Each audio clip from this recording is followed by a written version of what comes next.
difficult to lose your last game. We're very proud of our team, the seniors, these two guys here, and some others. Our team really battled today. First half, our defense was outstanding. Really made it tough on Arizona, and they made it tough on us. And just didn't bounce our way. Our offense wasn't good enough. We missed a lot of shots and flipped some balls up off balance. But very proud of our team the last month, playing great basketball. Really turned our season around after all the injuries we had and all the adversity. Very, very proud of our team to come back and play our best basketball. This team has improved dramatically from the beginning of the season, especially with guys in and out of the lineup all season, and for them to stick together and really compete the last month, they've done a great job. All right, as a reminder, just raise your hand if you have a question. We'll bring over the microphone. We'll start over here in row 2. All right. Luke Evans, Orange Register. Andy, after a long stretch of improved play offensively, you had that drought just, towards the end of the first half, like 6 minutes without a bucket. Just, from the last time you played Arizona, what went wrong there? Was it their defense? Was it just the mental aspect of not being able to hit a shot? Just what went on there? Well, it was very physical first half. I think we had 6 fouls before they had one, so very, very physical. Both teams were competing at a high level. I think it was 19-16. Isaiah had the M1, missed a free throw. But then we were in the lane a lot the last 6 minutes of the game, first half, and so we had a couple of shots blocked at the rim. We had a couple where we didn't set ourselves and didn't finish in the lane. We also didn't kick out the open shooters. And a lot of those shots that went in last Saturday just didn't fall for us today. It's hard when your leading scorers, especially Boogie, had a tough shooting night, and we just didn't convert when we had open looks, and also, as I said, we were off balance too much when we got in the lane. Other questions? Right here, second row on the right. Scott, say the Devil's Digest for any of you guys. What's it feel like to be a part of the House Pac-12 tournament, at least of its kind?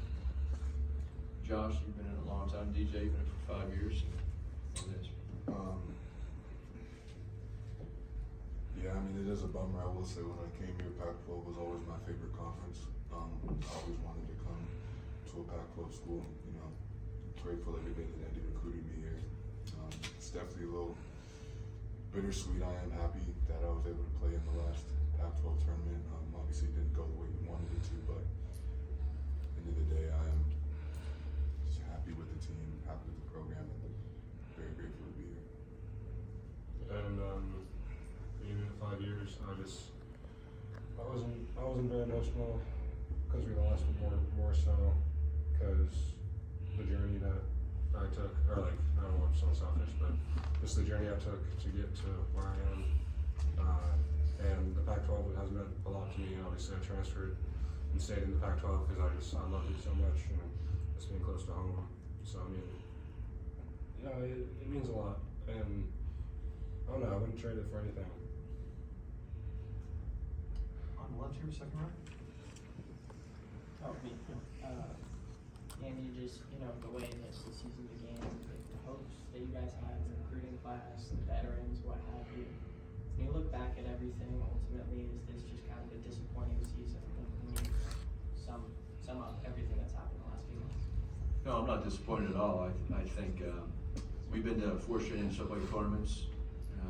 We had a bye in this tournament for first time in 5 years. We had to play on opening night. We're the only team to finish 3rd or better the last 4 years, and we were 95 and 36 the last 4 seasons, which is the 4th or 5th best record in the country.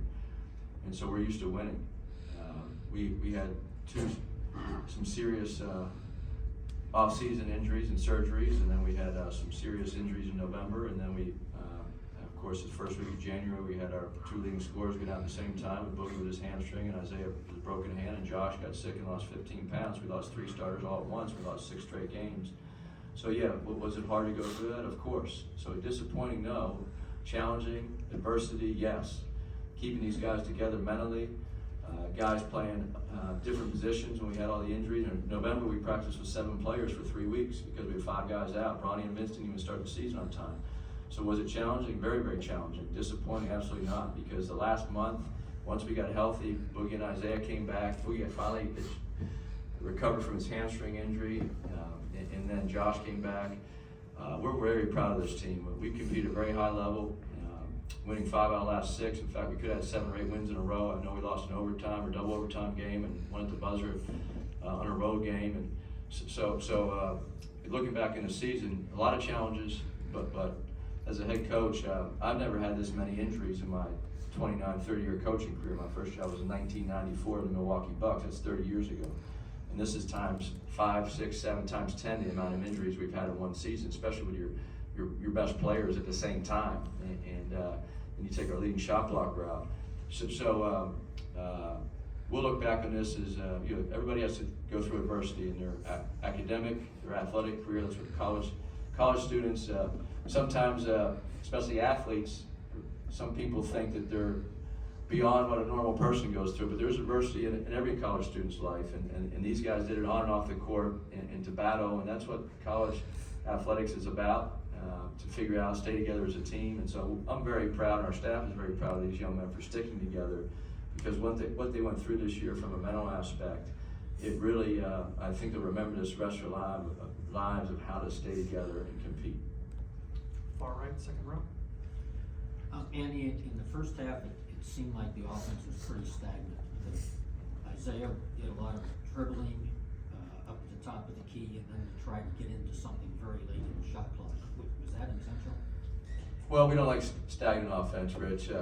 If you want to just come out and say our offense sucked, you're trying to, that's okay if that's what you want to say. But we rely on Boogie and Isaiah for a lot of shot creation, and when they drop coverage with Ballo and Grievous, we have an advantage, because if we set a ball screen and can get in the lane, we did get in the lane a lot. We didn't have a lot of movement off the ball. We did a better job in the second half, but we caught a lot of sets and plays for our shooters and for our scorers in the first half. They do a lot of switching, and they're a great defensive team. We play great defense the first half, so did they. So sometimes when you run your initial screening action, it's guarded, and a lot of these plays on both sides of the ball, if you've been watching college basketball, it ends in a ball screen or something to get your guard free, because they're bigs and drop coverage. And it wasn't necessarily the stagnant part. It was our lack of finishing in the lane, because we did not set ourselves. We didn't shot fake. We got shots blocked at the rim. We didn't kick it out. And some of our guys, when they get sped up and drove in the lane, they didn't have the ability to stop, pivot, shot fake, and make the right play. And we did that last Saturday at a very high level. Tonight, in the first half especially, we did not do that. You're on the left, second row. Aaron Heisen, Rivals, DJ and Josh. Kobe has talked a lot about how you guys have just found your roles since everybody's gotten healthy. But how do you feel like this last 6-8 game stretch has brought you guys together with the win?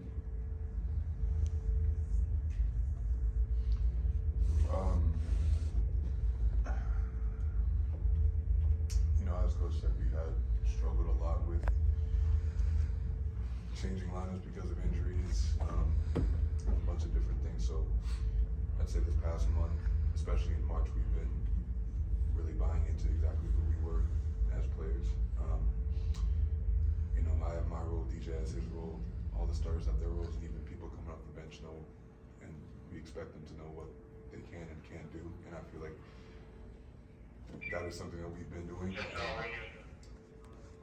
On defense, I would also think that everyone bought into, especially this month, as a whole, everyone bought into the program. We talk about being on a string. If someone gets beat, someone helps you, and I think that we've been doing that a lot better. Unfortunately, you gotta give it to Arizona. They definitely went out and they played their brand of basketball.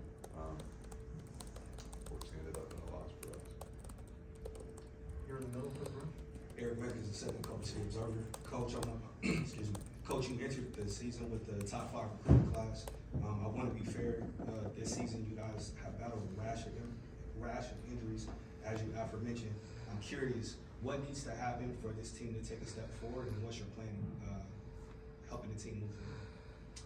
Well, we haven't thought about moving forward yet, to be honest. We were focused on today's game. We were focused on getting this team better. Every year in college basketball, you have a changeover in your roster. We'll look at that here quickly with the nature of the transfer portal and NIL, and we'll have to figure out who will be back on our roster, and then what we need to fill in the different positions and our different needs of going forward. So that'll be all just determined probably in the next week or two, and then we'll move on from there. I've got two more, one here on the left. Kevin Sweetie, SI, Bronny completing his freshman year today. Where would you say he has grown? How has he grown the most throughout this year, and how would you assess his first season of college? Well, Bronny's a typical freshman. He went through a lot this year, physically and mentally.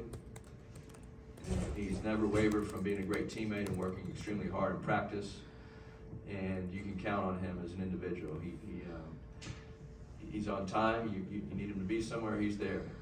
And you need him to count on him as a teammate or as a coach, he's there for you. And lot of positive things to say about who he is as a person, his character, and how he buys into the team concept. And we love coaching him.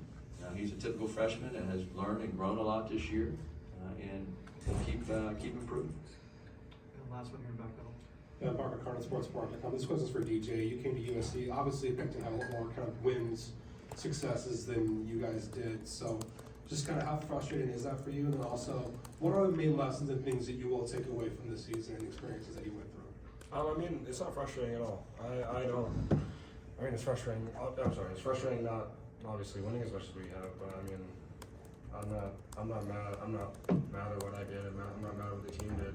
We did all we could, and sometimes in the grand scheme of things, it's not enough, and that's what happened today. And we just came short, and whether it's not hitting shots or it's not doing certain things right and all that type of stuff, they'll lose us games, and it happened. And the injuries obviously sucked a lot, and it was just hard to get a rhythm. And everyone saw that at the end of the year when everyone was healthy. We finally got a rhythm, but it was frustrating the most frustrating part was just not being healthy the majority of the season. Not necessarily not winning, but because if we're healthy, we win. So I'm not frustrated because it's uncontrollable. I can't say I'm frustrated. I can't. I don't know. I'm kind of in shock, so I don't really know what to say. Sorry. Yeah. I'm done. All right, thank you very much for your time. We appreciate it.